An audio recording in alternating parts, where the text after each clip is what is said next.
Hello दोस्तों, नमस्कार। मैं हूं अनिल कुमार। एक बार फिर से स्वागत करता हूं आप सभी का आपके अपने YouTube चैनल सुपर टारगेट में। दोस्तों, साधारण ब्याज का मैंने पार्ट 1, पार्ट 2 और पार्ट 3 का वीडियो आपको मैंने दे दिया है, जिसके अंतर्गत मैंने साधारण ब्याज कैसे निकालेंगे, मूलधन, समय, दर और मिश्रधन कैसे निकालेंगे, इसके सवालें मैंने आपको बताई हैं। और मिश्रधन का शॉर्टकट तरीका भी मैंने आपको बताया है।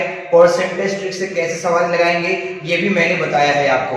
उम्मीद और आशा करता हूं कि आपने उन सभी वीडियो को देखा होगा। यदि आपने अभी तक साधारण ब्याज के उन तीनों वीडियो को नहीं देखा है तो अभी हमारे चैनल के प्लेलिस्ट में जाकर साधारण ब्याज यानी सिंपल इंटरेस्ट पार्ट 1, पार्ट 2 और पार्ट 3 के वीडियो आप देख सकते हैं। दोस्तों, साधारण ब्याज की सवालें अभी समाप्त नहीं हुई हैं। आज मैं आपको ब्याज संवेदी साधारण ब्याज का चौथा वीडियो पार्ट 4 का वीडियो लेकर आया हूं। दोस्तों, आज की हर सवालों में क्या होने वाला है साथियों, आज की हर सवाल में आपको एक बंदा अपने कुछ पैसे को दो अलग अलग समय तथा दो अलग अलग दर पर उधार देगा। तो जाहिर सी बात है, अलग अलग रेट पर अगर पैसे उधार दिए जाएंगे तो अलग अलग ब्याज भी प्राप्त होंगे।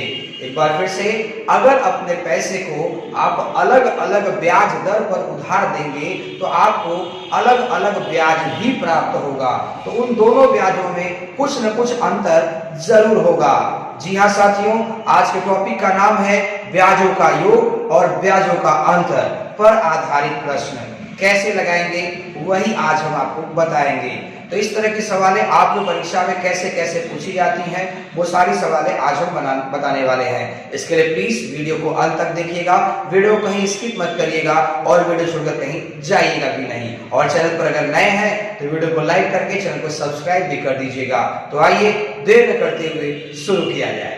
तो आइए दोस्तों, सवालों का सिलसिला शुरू करते हैं। लेकिन आपको शायद पता होगा कि इसके पहले के मैंने सभी वीडियो में जितने भी आपको चैप्टर्स पढ़ाए हैं मैथ के, उस सभी मैथ के चैप्टर्स की सवालों को मैंने बोर्ड पर लिख के आपको बताया है। लेकिन आज की वीडियो में कुछ नया करने की कोशिश कर रहा हूं दोस्तों। अगर पसंद आएगा तो जरूर वीडियो में कमेंट में लिख के बताइएगा हमें। आज मैं क्या करने वाला हूं कि आज मैं क्वेश्चंस अपने मोबाइल से पढ़ूंगा साथियों, और क्वेश्चंस का इमेज स्क्रीन पर ऑटोमेटिक आएगा, वो आप उसे देखिएगा, ठीक है। यानी कि जो स्क्रीन पर सवाल आएगी वो वीडियो एडिटिंग के बाद लगाई गई है, ठीक है। यानी वो सवाल सिर्फ और सिर्फ आपको ही दिखाई देगा, मैं अपने मोबाइल से सवाल को पढ़ूंगा, ठीक है। तो आइए देखिएगा कैसे लगता है और हमें कमेंट करके जरूर बताइएगा कि आपको ये तरीका पसंद आया कि नहीं पसंद आया। मोहन ने कुछ धनराशि 9% वार्षिक साधारण ब्याज की दर से तथा उसी के बराबर की राशि 10% से 2 वर्ष के लिए उधार दिया। जी हाँ दोस्तों, एक बंदा मोहन था, उसने 9% पर कुछ पैसे तथा उतने ही पैसे 10% के रेट पर 2 साल के लिए उधार दिए। उससे कुल 760 रुपया ब्याज प्राप्त हुआ। कुल 760 रुपये ब्याज प्राप्त हुआ, कहने का मतलब हुआ उसे 2 साल का ब्याज 760 रुपये प्राप्त हुआ। तो प्रत्येक ऋण के लिए उधार दी गई धनराशि क्या थी। तो अगर आप इसे बेसिक फॉर्मूला पर लगाना चाहते हैं तो आप जानते हैं कि साधारण ब्याज यानी SI बराबर होता है PRT/100। अब वो जो ब्याज प्राप्त हुआ है 760 रुपया यहाँ पर लिख देंगे। मूलधन आपको नहीं पता, लिखा है ना कि प्रत्येक ऋण के लिए दी गई धनराशि क्या थी। आप सवाल पढ़ पा रहे होंगे। हाँ, अब R का मान दोनों दिया है, 9% और 10%। तो अगर ये 760 रुपया ये 9% का वैल्यू है कि 10% का वैल्यू है, ये कह रहा है कि 9% वार्षिक साधारण ब्याज की दर से तथा उसी के बराबर की राशि 10% से 2 वर्ष के लिए उधार दिया तथा कुल 760 रुपया ब्याज प्राप्त हुआ। यानी कि एक तरफ से 9%, एक तरफ से 10%, कुल हो गया 19%। तो 19% ब्याज प्राप्त हुआ, लेकिन 2 साल का बाद कहा है।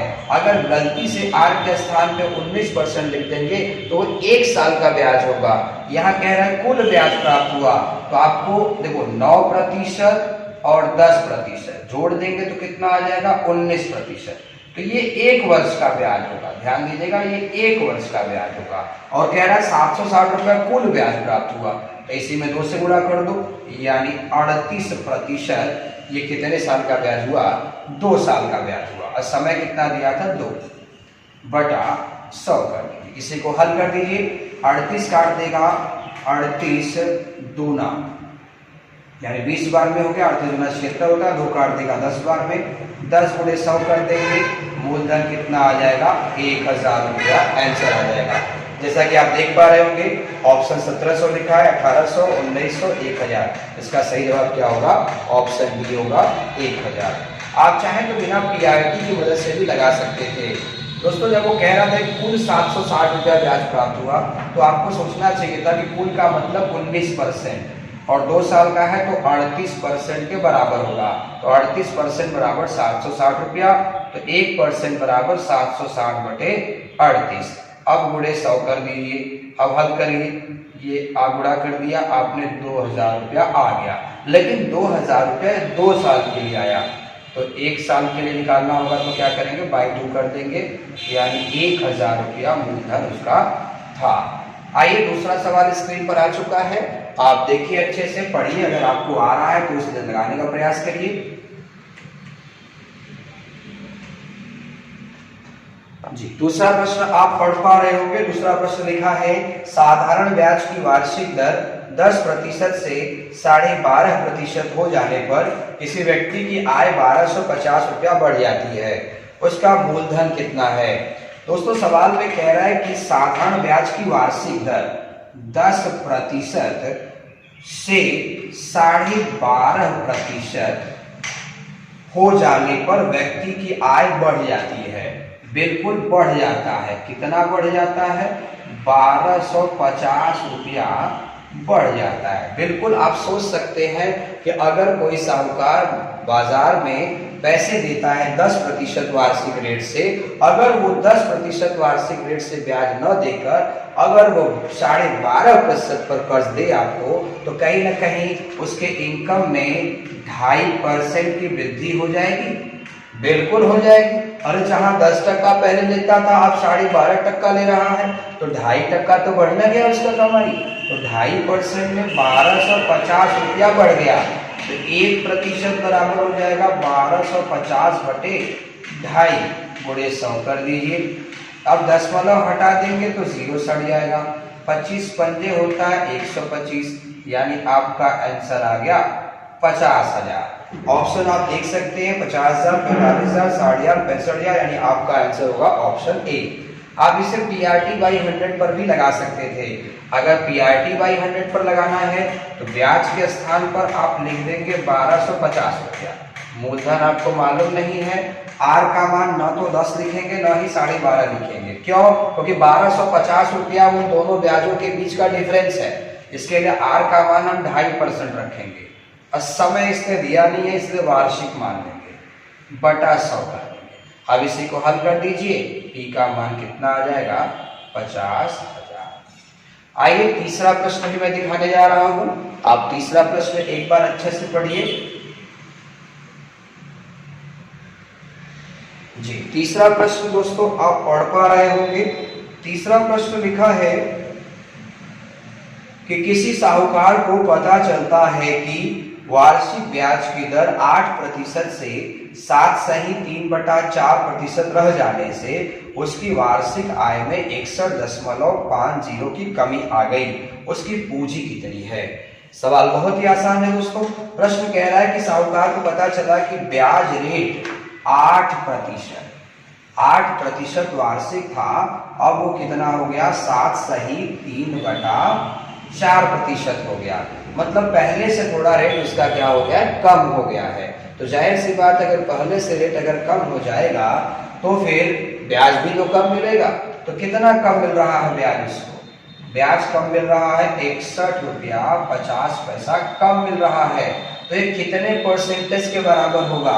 अगर आप जल्दी से लगाना चाहते हैं तो 8% सालिना पहले मिलता था, अब कितना मिलता है? 3/4 को अगर पॉइंट में चेंज करेंगे तो 7.3/4 मतलब 7.75%, यानी कि 8% के बजाय मिलता है 7.7%। यानी जहां 8 रुपया कमाते थे तहां 7 रुपया 75 पैसा कमाते हैं, तो 25 पैसा तो कम कमा रहे हैं। यानी इन दोनों के बीच का डिफरेंस कितना होगा? 0.25%।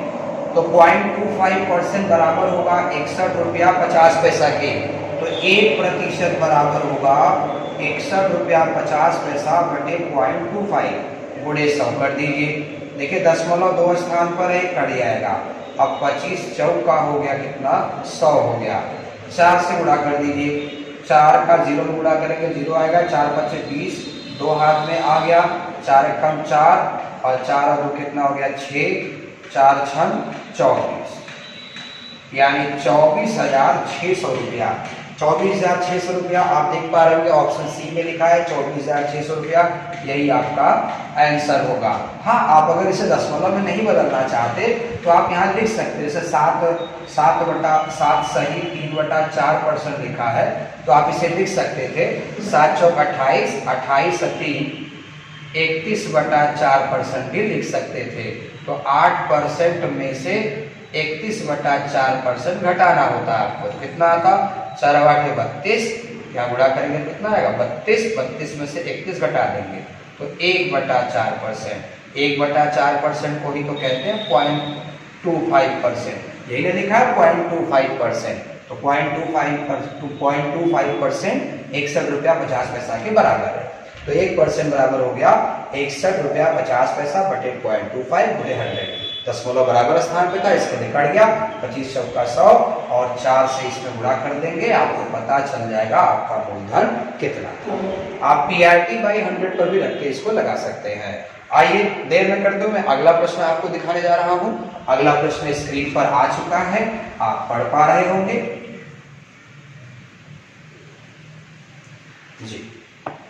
जी हाँ दोस्तों, प्रश्न आ चुका है, एक बार अच्छे से पढ़िए, मैं भी आपके लिए प्रश्न पढ़ देता हूं।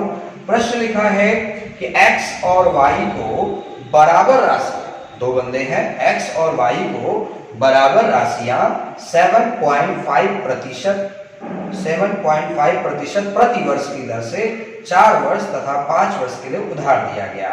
ठीक है, यदि उनके द्वारा दिए गए ब्याज में 150 रुपए का अंतर था तो प्रत्येक को दी गई धनराशि कितनी थी।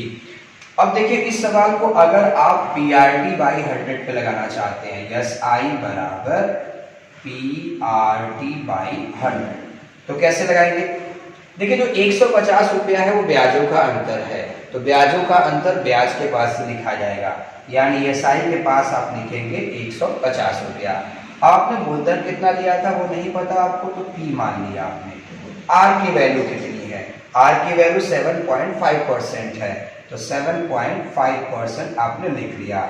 समय कितना है, 4 साल और 5 साल, तो 4 लिखो कि 5 लिखो, ये डिपेंड करता है कि 150 रुपया जो ब्याज है वो कितने समय का है। अगर वो कहता कुल ब्याज 150 रुपये प्राप्त हुआ तो 4 साल और 5 साल जोड़ के 9 साल लिख देता, लेकिन उसने कहा है कि ब्याजों का अंतर 150 रुपया प्राप्त हुआ, यानी कि वो न तो 4 साल का है न ही 5 साल का है, वो 1 साल का ब्याज है, मतलब घटा देंगे, यानी यहाँ अगर ब्याजों का अंतर होगा तो समय का भी अंतर लिखा जाएगा, और अगर मूलधन का अगर ब्याजों का योगफल रहेगा तो समय भी आप जोड़ देंगे। चलो अब इसको हल कर दीजिए, दशमलव हटेगा तो एक 0 लग जाएगा, 75 गुना 150 होता है, 1000 में 2 गुणा हो जाएगा, यानी मूलधन कितना आ जाएगा 2000 रुपया। आप ऑप्शन देख सकते हैं, ऑप्शन सी में लिखा है 2000 रुपया, यानी 2000 रुपया आपका सही जवाब होगा। आइए अगला प्रश्न मैं आपको दिखाता हूं। अगला सवाल आ चुका है स्क्रीन पर, आप पढ़ पा रहे होंगे, प्रश्न स्क्रीन पर लगा हुआ है दोस्तों। प्रश्न लिखा है कि 12% साधारण ब्याज की दर से 6 वर्ष में किसी धन का ब्याज 1440 रुपया प्राप्त होगा। फिर कह रहा है यदि समय 10 वर्ष होता तो ब्याज 2400 रुपया प्राप्त होता। मूलधन ज्ञात कीजिए, सवाल स्क्रीन पर लगा हुआ है, आप पढ़ते रहिए। कह रहा मूलधन ज्ञात कीजिए, अगर आप PRT बाई 100 लगाना चाहते हैं तो SI बराबर PRT बटा 100। अब देखिए ब्याज यहाँ पर दो ठो दिया है, एक 1440 ब्याज है और एक 2400 रुपया है। अब मैं 1440 लिखूं या 2400 लिखूं, ये आप पे डिपेंड करता है। आप अगर जोड़ के लिखेंगे तो उधर समय भी जोड़ना पड़ेगा, अगर आप घटा के लिखेंगे तो उधर समय भी घटा के लिखना पड़ेगा। मैं दोनों ही आपको करके दिखा देता हूँ।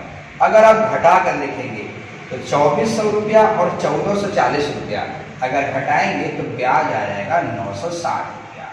मूलधन आपको पता नहीं, R का मान 12% है। अब आपने ये ब्याज घटा के लिखा है तो 10 वर्ष और 6 वर्ष घटाइए 4 वर्ष, ऐसे लिख लिया बटा 100, 12 काट देगा 12 96 होता है, 4 काट देगा 20 बार में, 20 गुणे 100 कर देंगे, मूलधन कितना आ जाएगा 2000। अब अगर आप ब्याज को जोड़ के लगाना चाहते हैं तो 2400 रुपया और 1440 रुपया जोड़ दीजिए, कितना आ जाएगा 3840 रुपया। 3840 रुपया ब्याज आएगा। मूलधन नहीं पता, आर का मान 12, समय, अब समय यहां जोड़ना पड़ेगा, 6 साल और 10 साल जोड़ दीजिए 16 साल, अब बटा 100 कर दीजिए। अब काटिए, चाहे 12 से काटिए चाहे 16 से काटिए, 16 से काटेंगे तो 16 गुना कितना हो गया 32, 6 बचा यानी 64, 16 चौका 64 हो गया। अब 12 दूना 24 यानी 20 गुणे 100 कर दीजिए, मूलधन कितना आ गया 2000। तो मैं तो आपको शुरू में कह रहा था कि या तो ब्याज जोड़कर लगा दीजिए या तो ब्याज घटाकर लगा दीजिए, लेकिन ध्यान रखिएगा अगर ब्याजों का अंतर लिखेंगे तो समय का भी अंतर लिखना होगा, और अगर ब्याजों का योगफल लिखेंगे तो समय का भी अंतर, समय का भी योग लिखना पड़ेगा। आइए अगला सवाल मैं लगा रहा हूं, आप ध्यान से पढ़िए उसको। प्रश्न आ चुका है दोस्तों स्क्रीन पर, जी आप प्रश्न पढ़ सकते हैं। प्रश्न लिखा गया है 2 स्रोतों से 1500 रुपए पर 3 वर्षों के पश्चात मिले साधारण ब्याजों में 13 रुपए 50 पैसे का अंतर है, ब्याज की दरों में अंतर बताइए। बिल्कुल यस आई बराबर PRT बाई 100। अब देखिए ब्याज यहाँ पे लिखा है 1350 रुपए का अंतर है, ब्याजों का अंतर, भाई ब्याजों का योगफल हो चाहे ब्याजों का अंतर हो, PSI के पास ही लिखा जाता है। यहाँ आप लिख देंगे 13 रुपया 50 पैसा। मूलधन आपको नहीं पता, P लिख लिया आपने, 13 रुपया 50 पैसा।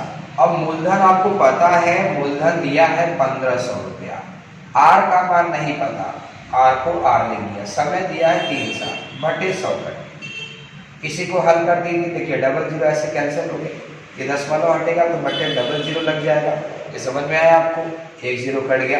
15 9 कितना होता है 135, यानी 3 काट देगा, 3 3 का 9, यानी कि R बराबर होगा 3/10।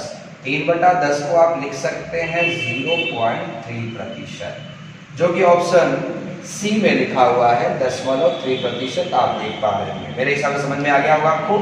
आइए अगला प्रश्न भी आपको दिखाया जाए। प्रश्न आप पढ़िए साथियों, प्रश्न 2 एग्जाम में पूछा भी गया है। ये SSC CPSI 2009 और SSC 10+2 परीक्षा 2010 में आ चुका है। प्रश्न है कोई धनराशि साधारण ब्याज की किसी दर पर 3 वर्ष के लिए उधार दिया गया, यानी कोई धन है जो साधारण ब्याज की दर पर 3 साल के लिए उधार दिया गया, यदि जिस दर पर दिया गया था यदि उसमें 2.5% वार्षिक दर से अधिक दर पर उधार दिया गया होता तो 540 रुपया अधिक प्राप्त होगा। बिल्कुल कॉमन सेंस है, अगर कोई भी इंसान अपने ब्याज रेट को बढ़ा देगा तो ब्याज तो बढ़ ही जाएगा, अब ब्याज रेट घटा देगा तो ब्याज कम हो जाएगा। तो यहाँ 2.5% बढ़ा दिया है, 2.5% बढ़ाया है तो कितने समय के लिए बढ़ाया होगा 3 साल के लिए, डबल 3 साल में 540 रुपया मिला है, उसे लिखा है ना कि 540 रुपया अधिक प्राप्त हुआ। तो ये 1 साल में प्राप्त हुआ है कि 3 साल में, समय नहीं दिया है तो समय 3 साल लिखा है ना, पर 3 साल पढ़िए।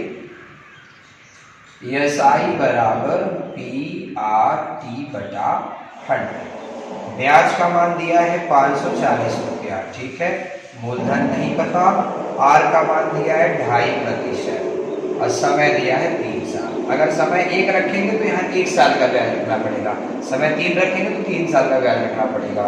ये 3 साल का ही ब्याज है, बोला ना है समय के अंत में इतना ब्याज प्राप्त हुआ है, दशमलव हट जाएगा, जीरो सट जाएगा, 25 काटेगा, 25 चौका 100 होता है, 1 जीरो हो गया, 40 हो गया, 3 से काट दीजिए, 18 3 54 होता है, 180 बार में 18 चौक 72, यानी मूलधन बराबर 180 गुणे 40, यानी 18 चौक 72 के आगे डबल जीरो, तो मूलधन कितना होगा 7200 रुपया होगा। आई होप की समझ में आ गया होगा आपको दोस्तों। सवाल का आंसर आ चुका है कितना 7200 रुपया। 7200 रुपया ऑप्शन डी डॉग में लिखा हुआ है। तो दोस्तों आज का मेरा पढ़ाने का तरीका जो था थोड़ा अलग था, मैं इमेजेस लगा रहा था क्वेश्चंस के और नीचे में क्वेश्चंस बता रहा था और इमेज पे लिखा हुआ प्रश्न आप देख रहे थे। तो ये तरीका आपको कैसा लगा हमें कमेंट करके जरूर बताइएगा। अगर ये तरीका पसंद आएगा आपको तो ही मैं इसे आगे बढ़ाऊंगा, अदरवाइज जैसे मैं लिख के बता रहा था वैसे ही बताऊंगा मैं आपको। चैनल पर नए हो तो वीडियो को लाइक करके चैनल को सब्सक्राइब कर दीजिए और अपने दोस्तों में भी शेयर कर दीजिए। मुलाकात फिर होगी एक नई वीडियो के साथ, तब तक के लिए नमस्कार।